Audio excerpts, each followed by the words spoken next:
Welcome back to the Filthy Report. My name is Jason Filthy Jones, bringing you the dirtiest information with the cleanest style. UFC Fight Night, Hall versus Silva. It's in the books. It's a wrap. Let's get into some fight talk. Good morning, everybody. Welcome back to the Filthy Report. Like always, hopefully your weekend went great.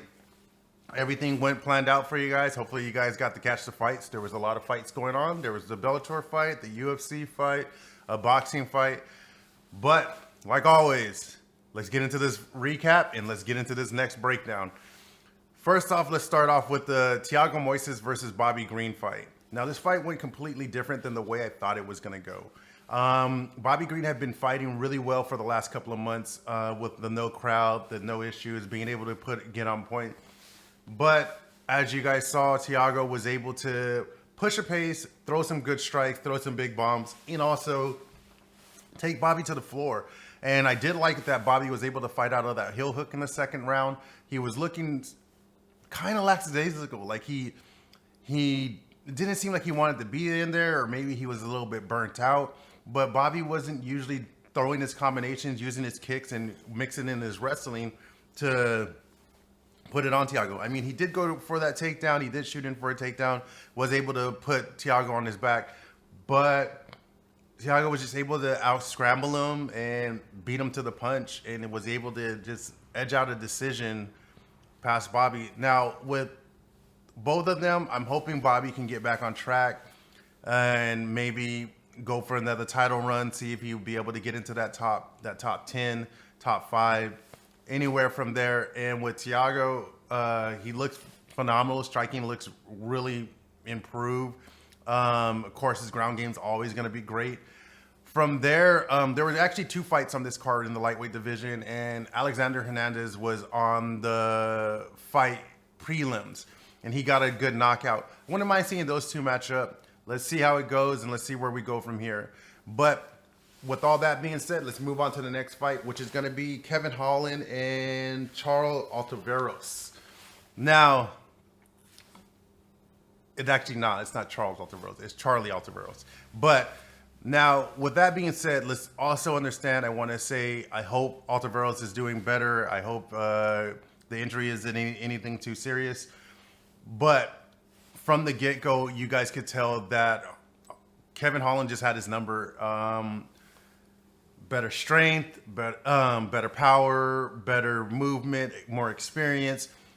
The list goes on from anywhere. Also, Charlie Altaveros was actually fighting up a weight class. He normally fights in a welterweight. He saw this as an opportunity to get into the UFC and took it on advantage. Not the way you want to do your debut. He actually ended up verbally submitting. From the reports, he had received the neck injury from Kevin Holland when he slammed him again on the second slam. Look, he could hear a pop go in his neck, and he was screaming, and they did everything they can to make sure that he wasn't going to be moved or misplaced, and bringing in the stretcher and everything to get him out of there. Once again, I hope he's doing good.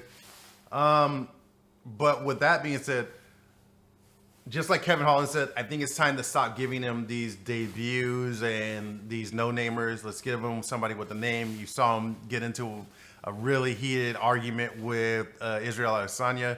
I don't think he's ready to just get hop skipped and ready to go to Israel Adesanya. But let's test him out. Let's see where he goes. I think Tavares would be a nice test for him. Maybe you guys, or maybe the UFC would want to give him a shot at the loser of Till and Hermanson.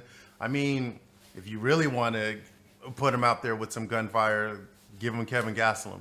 There's a lot of people in that division from the, I want to say, top 10, even maybe top 13 that you can give Kevin Holland and see where he is. He's a very phenomenal fighter, has really good striking, has a really good pace at him, good cardio. Another thing, he's long and lanky, perfect for MMA, and his ground game is pretty damn good. So, not much to say there. Props out to Kevin Holland. Once again, hopefully Charles Altaveros is going to be doing fine and he'll be able to compete again sometime later on this year. And from there, we move into the heavyweight fight, which was another quick fight. It was Greg Hardy versus Marcin Green. Now,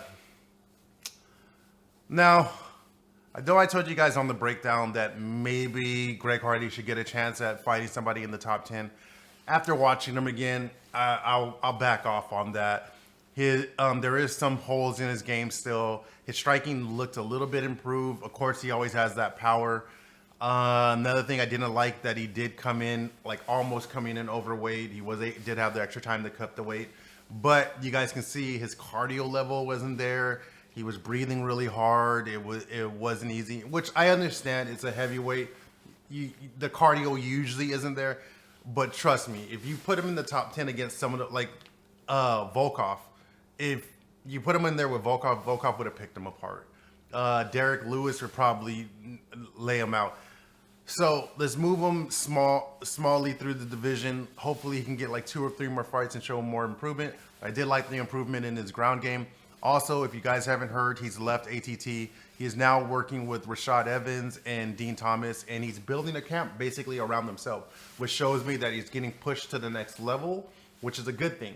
With him getting pushed to the next level and concentrating more on himself and getting the more direct training that he needs, I see his advancement achieving even further. You guys have to remember, he was a really good NFL athletic player. So moving into MMA, it's now showing that this athletic guy who was in another sport was able to come over and pick up and grasp MMA very quickly and show that you can show a little bit more dominance if you have an athletic ability behind you. So with that, let's get into this co-main event, and this co-main event was phenomenal. I loved it. Bryce Mitchell versus Andre Touchy. It was pretty much a back and forth fight, but Mitchell did show his dominance. He was able to pretty much push the pace, take Feely down when he wants to, even when Feely was using his jiu-jitsu or his defensive wrestling and was able to get back to his feet. He was only on his feet for a couple of minutes, and Mitchell was pushing the pace and just driving into him and able to basically take him down, push him up against the cage, and pull him down to the floor. And it was just dominating him and controlling him on the floor with all the transitions and able to get strikes off. Feely was able to throw a huge knee in the second round and was able to catch Bryce Mitchell, which also, I will admit, it rocked Bryce Mitchell. But here's another thing. Mitchell knew from the start, the striking is just a setup for him to get you to the floor. His striking is starting to look a little bit improved. I do like that he's still a tough, gritty fighter and will take a shot to give a shot, but his main game is always going to be able to put you on the floor and control you. His ground level is extremely superb, showing that he's something to worry about in the 145 division. I would like to see him get a little bit more of a test. Let's move him up to 12, 11, or 10, maybe even 9. I mean, Feely's been floating around in that top 10 division for a while now. He's in and out, in and out. He's a really good fighter. And to say, what do you do with Andre Feely now? I really don't know. It's kind of amazement that he hasn't been able to stay in the top 10 for a long period of time. He always has an up and down, up and down, up and down. Let's see if he can get in there with another top tier opponent, basically breaking into the top 15 again, and then see if he can push his way into 2021 to being into the top 10 and getting a chance to run at that title. I like both of them. It was a really good match, close match. I have to give that to say that because Feely was pushing the pace when he was on his feet, but most of the time it was more of Mitchell just controlling him on the ground. See how it goes, man. It's just phenomenal, and I'm really happy that Mitchell was able to get his camo shorts. So make sure you guys pay attention to Bryce Mitchell. And other than that, we're going to get into this Anderson Silva versus Uriah Hall. And it just sucks the way the fight went. It was a decent fight. As they started to work their way into the second round, they started to open up a little bit more. First round was more just a feel out and seeing who was going to go first. They were both waiting for each other. I feel like Hall was showing a little bit too much respect to Anderson Silva, which I do get an understanding that it is Anderson Silva. It's the myth, the legend, the dominating force of Anderson Silva. of his striking, but he is an older Anderson Silva. He's 45, and you have a younger fighter coming in there, which you thought would have pushed the pace and just came in aggressive and came in like a savage. But as you see during the second round, at that point, they finally opened it up, and that was because Silva started to throw 1 or 2 strikes here and there to try to push the pace to get Uriah Hall to bite in and come in. As we move into the third round, you start still seeing Silva open up a little bit more, and at the end of the third round, you see Silva get clipped with a really short right hook right on the temple, dropping him and finishing the round with Hall basically kind of ground the pounding him out and just throwing some hammer fists on him, and they get into the fourth round. And same thing happens there. Silva's trying to get Hall to bait in and try to fight him and push the pace and try to break him off of his concentration again to where he would be able to catch him. Now, with that, Silva, I have to admit, did get a little sloppy because he started rushing in and wailing his arms all the way around and trying to catch Uriah Hall with basically more like a hook shot. He was trying to, I think he was kind of trying to set up a kick too at the same time. He was trying to throw him off with the hands coming from the outside and be able to set him up with a kick. But Hall was able to catch him with that short right hook again, putting him down, and then just basically pounding him out and putting him out. Now, it sucks the way this fight ended with Silva being put out, being that it could be his last fight, understanding that Dana White is literally not going to be giving him another fight. And the problem I have with this fight is, like, I love the sincereness that Hall was showing Anderson Silva and the respect and everything at the end. But if I kind of feel Dana was right, if Silva would have been with anybody else, somebody that's not as gun shy as Uriah Hall, I feel like that could have been a really bad night for Silva. And I get it. We do have to respect that Silva always has that punching power where he could put you out in one instant. But his reaction times are just not as good as they used to be. With that being said, where do I see Uriah going? Let's give him 2 more fights. He's really barking up the tree trying to get at Adesanya. That the winner of the Darren Till and Jack Hermanson fight, I think, would get the next shot at Adesanya. And whoever loses that fight, I say you toss him at Uriah Hall. See if Uriah Hall can get past them, then give him somebody else in the top 5. If you really want to give him a chance, toss him to Robert Whitaker and see what he can do. But I'm going to tell you guys right now, Bobby Knuckles is on a tear. Even though he doesn't want to fight for the middleweight title right now, and I kind of get the understanding of why. He's about to have another kid at the end of the year.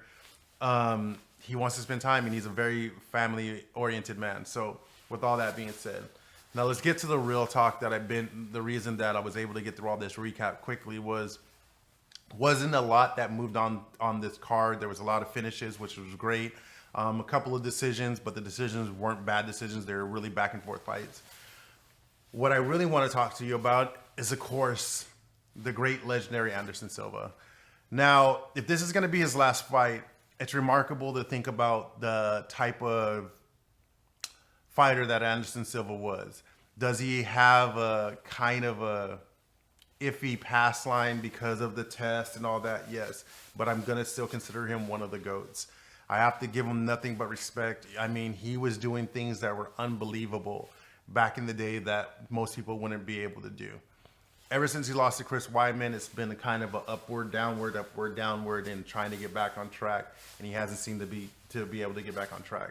I do think it is time for him to hang it up. I mean, he's done everything, and he's made millions. I mean, he is filthy rich, and I'm happy that he was able to set that up. I think it's time for him just to concentrate on his son. His son is looking to become a new fighter. He's already starting to do some kickboxing matches. I hope that everything works out for him. All I want to say is thank you for all your great fights, Anderson Silva. You were one of my idols, one of the most phenomenal fighters that I've ever seen. I will never forget your knockouts. I will never forget your hard work and dedication of pushing the pace and being able to hold on to that belt. You guys have to understand, to hold on to a belt for a longevity like him, like Demetrius Johnson, like Jon Jones, I would even put out there Stipe. There's not a lot of people that get this UFC title. That is why it's put in so much high regards when you fight at the top of your game in the UFC. No disrespect to Bellator, no disrespect to One Fighting Champs, no disrespect to PFL, any of the other organizations. They're all great, but the cream of the crop is always going to be the UFC. And the only reason that is just because the marketability, the highest level of fighters that are on the top tier, it's just a phenomenal organization. And for everything that Anderson Silva has done, he's been the company man. He's always put his life on the line. He's always put his legacy on the line. I want to thank you for all that, Anderson. And other than that, there's not much else I can say. But once again, thank you. It's been an honor to watch him. And hopefully he is hanging it up. I'm kind of scared that he might be trying to move to another organization. We will find out. Other than that, let's get into the next fight recap, which would be the Bellator 250 main event fight, Douglas Lima versus Gegard Mousasi. Now, to tell you guys, yes, I don't speak a lot about Bellator, but I've noticed that I will be speaking a lot more about them. They've done a lot of good signings over the last couple of months. They're bringing in new faces, newcomers. They're not using their usual top draws anymore. They're going to start building more fighters. So they're going to become more of a complete organization with really good competition.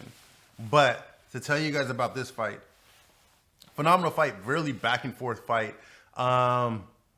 Do I think Douglas Lima loses any momentum with losing this fight? No, because he went 5 rounds with one of the best middleweights in the freaking world. Gegard Mousasi is no shit talker, no shit taking, push the pace, bring it to you every single time, and will take you anywhere from standing on the feet to putting you on the floor. I did like that Douglas Lima was using his kicks and being able to fire off. It sucks that his takedown defense was holding up in the beginning of the first and second round, and then he just Gegard just started pushing the pace harder and harder, being able to basically deal with the kicks and having a really good poker face. Because from all the reports that I've gotten from listening to all the different podcasts that I listen to or just reading about things, is that after that fight, Gegard wasn't able to walk. So when you look at this scene and see how it was with them for all 5 rounds, it seems that Diego was just kind of hindering and wasn't sure when to actually completely engage with Mousasi, because he did have openings where he probably could have finished that fight. And I think if he would have got heavier on the leg kicks in the 5th round, I don't think Gegard would have been able to even throw a punch or even defend any takedowns or anything on the ground. But when you look back on it, it was a great fight. I'm happy that the fight didn't just end quickly. I am happy for Gegard Mousasi. He got his belt back. Let's see what's next for him. With all that being said, let's get into this fight breakdown of UFC Fight Night, Thiago Santos versus Glover Teixeira. There's a lot of good fights on this card. I'm only going to be talking about 3 fights on this card. And the first fight I'll be talking about is going to be Claudia Gadelha versus Yang Zhangye. And I'm probably butchering her name, but I'm sorry, guys. Anyways, getting to the fight. Claudia Gadelha is coming in as an underdog. And the reason she's coming in as an underdog is she's been on a kind of a skid right now. And nobody's really sure where she's going with this. Her takedowns and her grappling is still good. Her striking is seeming at a good level, but also what we've been noticing is her cardio has been hindering a little bit. She's not really being able to push the pace and be able to go 5 hard rounds with using her grappling style. Now with Yang is pretty much a decision fighter right now, but she does have some really good skills. She's an all-around good fighter, has really good striking, is able to mix in the grappling and takedowns to use you to put you on the floor and making you have to work back up to get back up just to tire you out. She's not really going for submissions or anything like that. She's just using it to be another thought in your head to keep it mixed up with mixing her striking. Now, the way I see this fight playing out, it's a 3-rounder. If Claudia is not able to control her on the ground or keep a pace on her and be able to have something in her gas tank at the end of the 3rd round, I don't really see Claudia getting it. And it hurts me to say that because Claudia is a great, phenomenal fighter. She's one of my favorite female fighters. But it just seems that Yang has a pretty good matchup anywhere. She has really good cardio and she's able to go 5 rounds, and she's been able to fight through nothing but decisions and always eke out the decision. Now, if Yang is able to finish her, I would see her calling out for a title shot against Zhang Weili if she's able to. Don't really know if they are teammates or if they've ever trained together. They are both from China. I think they might be from different camps. I haven't been able to really find out, but it's looking to be a good match, and we'll see how it goes from there. Coming up on the next fight would be Andrei Roloski versus Tanner Boser. Now, Tanner Boser's been on a tear. I know it's only a 2-fight win streak for him, but in the heavyweight division, that does mean a lot still, because it's just one shot, one power can put you into another fight that's going to get you on a win streak. Now, this is a big step up in competition for Tanner going up against Arlovski. And we all understand Arlovski's been around forever. He's a really hard, gritty fighter. He's been kind of at a slower pace now, more methodical and thinking through his fights as he tries to put a pace on you and beat you till the brakes are off on the ground or even in stand-up. I do find it that Arlovski has a kind of an iffy chin. He's been on an up and down, up and down, up and down, but he is still a gritty fighter that always brings it. So where do I see this going? If Tanner's able to knock out Arlovski like he's been able to knock out everybody else, I'm going to say that he's off to the races and he'll be in the top 10 waiting and looking to see who he's going to get next. I will also say that the heavyweight division is still kind of in a stalemate because with the rankings and with them still trying to get the Francis Ngannou and Stipe match booked and made.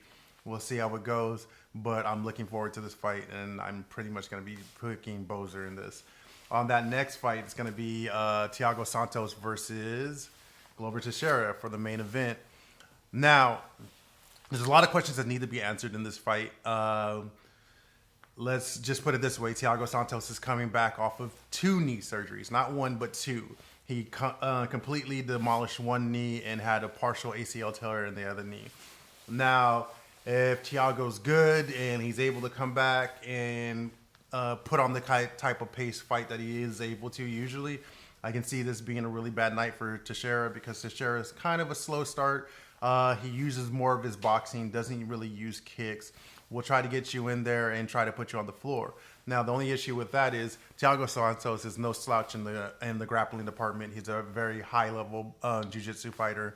And his wrestling isn't the greatest, but it's not too bad. He's able to really hold up on his takedown defense, and he's able to move you around as much as he wants.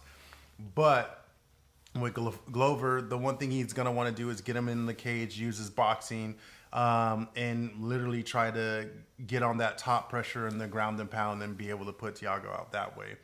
If not, I see Tiago keeping Glover at bay, using his kicks. He has some really devastating kicks. It just all depends on how his knees holds up. If I see Tiago get the win, he already has a win over Jan Blachowicz. We'll see if he's able to get that fight or if they're going to put him in another fight, which I wouldn't be surprised if they toss him to Dominic Reyes just to hold up that fight.